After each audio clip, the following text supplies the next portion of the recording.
High self-esteem equals higher performance. We've all seen the effects of low self-esteem. It produces a kind of self-defeating behavior, including chronic absenteeism, tardiness, uncooperativeness, and low-quality work. People whose prevailing view of themselves is negative will rarely reach their full potential. They'll invariably sabotage their own performance and results. On the other hand, people whose prevailing view of themselves is positive can be counted on to do their best, to face new and challenging situations with confidence, courage, and optimism, and to make the kind of contribution that helps your company grow and flourish. The fact is that most people yearn to feel good about themselves and to feel that they're doing their job well. But too often, the world sends deflating messages. Messages that say, "You're not good enough, you're unworthy." We all need more messages that help us get in touch with what's wonderful about ourselves to feel good about our work performance. Developing greater self-esteem has a direct impact on achieving better results and enjoying ourselves more in the workplace. As a manager, you're in a great position to help your people see what's best in themselves by learning and practicing self-esteem boosting techniques, simple methods of reinforcing your employees' positive perceptions of themselves. There are 5 specific ways you can do this. 1. Value your employees as people, not just employees. An old management adage says, "Be soft on your people and hard on the problem." Understand that people aren't necessarily their behavior and that it's possible for us to change our behavior. Relating to your people, not just as who they are right now, but who they could become, helps create a solid, trusting employee-manager relationship in which employees feel safe enough to take risks and strive to grow. It's a myth that people perform best under pressure. Generally, we do our best when we're relaxed and feel supported. Seeing your employees as people first, people striving to be better, helps them relax. 2. Insist on excellence. When your employees know that you expect them to strive for and attain excellence, it tells them you're capable of it and too good a person to settle for less. 3. Define and enforce standards. Standards tell people exactly how they're being evaluated and what types of behavior are acceptable and unacceptable. They give your people a sense of security and independence because they take the guesswork out of day-to-day activities. Your people can move freely within defined parameters without having to constantly look over their shoulder. They'll rise to your high standards if you give them a chance. 4. Praise positive attributes, not performance or results. Tell your employees that you appreciate them not only for the work they do, but for the person they are.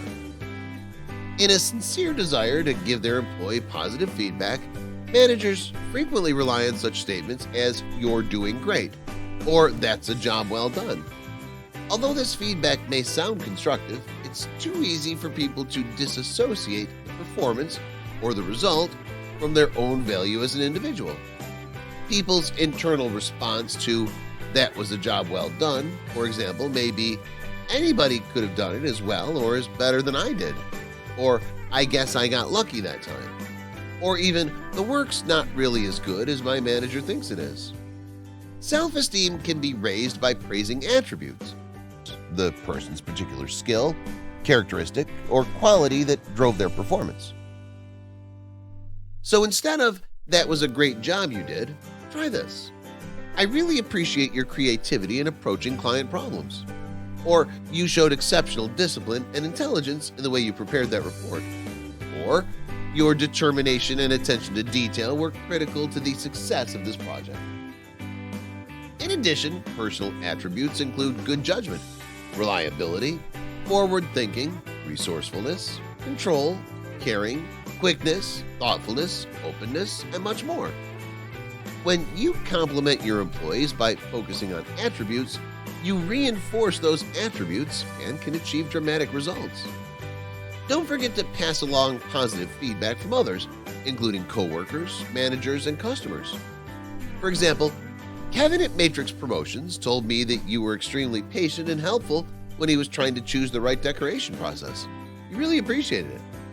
Maybe no one else has told them that they had those positive characteristics. Until you pointed it out, maybe they didn't even realize it. 5. Support and praise progress. Making progress is a true motivator. You'll want to keep each employee connected to the overall results and objectives the company is achieving, as well as to their individual progress, whether personal or professional. Tracking progress is a key part of enhancing the self-esteem of your company, and each employee doing their best to contribute to the overall goals. Having good data that measures progress and celebrates wins will ensure that everyone rides the progress engine, which raises esteem and performance in tandem. A cycle of progress creates an almost unstoppable power that raises the bar for everyone and creates a workplace of ordinary people achieving extraordinary results.